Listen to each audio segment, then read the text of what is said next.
أصعب الأمور على القلب أن تحب شخصا لا يأبه لمشاعرك اتجاهه، والأصعب هو أن تصارحه بحبك فيستغل حبك ليجرحك ويهينك. أما الأصعب من هذا كله هو أن تسخر حياتك لمحبوبك فيبادلك بحبه وحنانه وعواطفه الجياشة، ويتركك تعيش معه في حلم رومانسي رائع، ثم فجأة ينزع منك هذا الحلم ويرميك في دائرة الواقع الأليم، وكأن حبك له قذارة يجب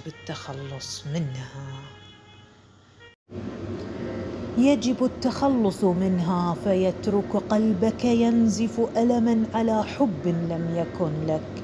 عندها يصرخ القلب متأوها: ليتني لم أحبك أيها الغادر الكاذب الذي حطم أقوى شعور تملكني. ليتني لم ألتقي بقلبك القاسي المتحجر. ليتني لم أرتمي بأحضانك المليئة بالأشواك. ليتني لم أعيش وهم حبي الكبير معك. ليتني أنسى أنني أحببت قلبا لا يعرف الحب. ليتني أمحي وجودك من حياتي وقلبي وأعتبرك ماض قادني سوء حظي لأعيشه. عجبت من أمر قلبي، كيف يكن لك